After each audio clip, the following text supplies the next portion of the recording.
Hi అండి. నేను శ్రీలక్ష్మి. మీరు చూస్తున్నారు శ్రీలక్ష్మి ఫుడ్ వరల్డ్. ఇది నా మొదటి వీడియో అండి. కొత్తగా యూట్యూబ్ ఛానల్ని ఓపెన్ చేశాను. ఇన్ని రోజులు చేయకపోవడానికి కారణం భయం అండి. ఎవరు ఏమనుకుంటారో ఏంటో అని ఇన్ని రోజులు ఆగాను. కానీ ఇప్పుడు నమ్మకం వచ్చింది. ఎందుకంటే అందరినీ మీరు చాలా బాగా ఆదరిస్తున్నారు. అలాగే నన్ను కూడా ఆదరిస్తారని ఆశిస్తున్నాను. ప్లీజ్ అండి, లైక్ చేయండి, షేర్ చేయండి, సబ్స్క్రైబ్ చేసుకోండి, కామెంట్ చేయండి. కానీ బ్యాడ్ కామెంట్స్ మాత్రం పెట్టకండి ప్లీజ్. ఇక మొదలెడదామా? ఈరోజు రెసిపీ వచ్చేసి ఎగ్ కుల్ఫీ రోల్తో బజ్జీ అండి. నార్మల్గా ఎగ్ కుల్ఫీ రోలే చాలా బాగుంటుంది, కానీ దానితో చేసే బజ్జీ ఇంకా చాలా బాగుంటుంది.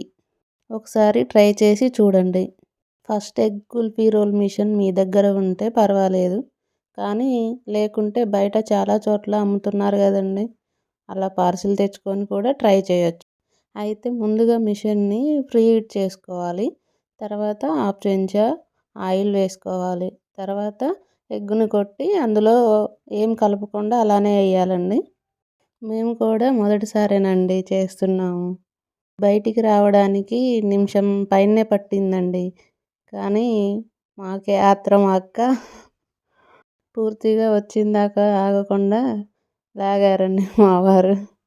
అది కొంచెం బయటకు వచ్చేసరికి ఇంక అంతేనేమో అనుకొని తీశారు, కానీ అది రాలేదు.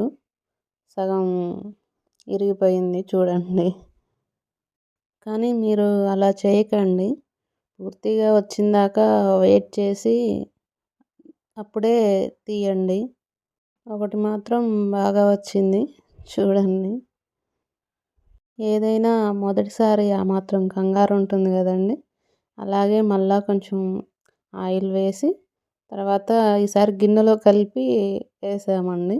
అదే మేము చేసిన మిస్టేక్. అది ఎక్కువైపోయి బయటికి కూడా కక్కేసింది చూడండి. అవి సరిగా కాలేదు. మొత్తానికి ఏదో ఒక రకంగా ప్రయోగాలు చేస్తూ మిగతావి కూడా వేసుకున్నాము, ట్రై చేసాం. పర్లేదు, బాగానే వచ్చాయి. ఇదంతా చూశాక నేను అనుకున్నాను, అరే సరిగా రావడం లేదు, అనవసరంగా తీసుకున్నామేమో అనుకున్నా. కానీ వేయంగా పర్లేదు, మంచిగానే వచ్చినాయి. మళ్ళీ ట్రై చేసాం, బాగా వచ్చాయి. కొన్ని వీడియోలలో చూసామండి, ఇవి ఎగ్ వేయగానే వెంటనే పైకి వచ్చేస్తుంది అనే వీడియోస్ చూసాము. కానీ అలా కాదండి, ఖచ్చితంగా కొంచెం అయితే టైం పడుతుంది. మొత్తానికైతే ఎగ్ కుల్ఫీ రోల్ చేసామండి.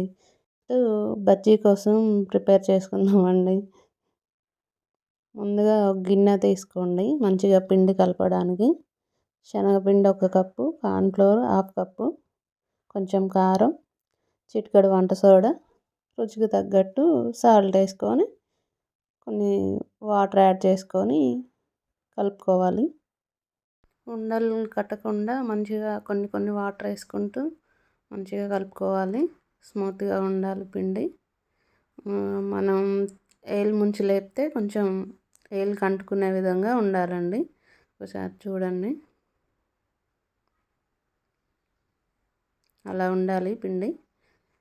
ఇప్పుడు ఆ రోల్ని ముంచుకోవడానికి వీలుగా ఒక లోతుగా ఉండే వాటర్ తాగే చెంబైనా పర్లేదు, గ్లాస్ అయినా పర్లేదు, అందులోకి వేసుకుంటే మనం ఈజీగా ముంచి వేసుకోవచ్చు. ఆ తర్వాత గ్యాస్ మీద బాండీ పెట్టుకొని ఆయిల్ హీట్ అయ్యాక అలా ముంచి వేయండి, కానీ జాగ్రత్తగా వేయండి.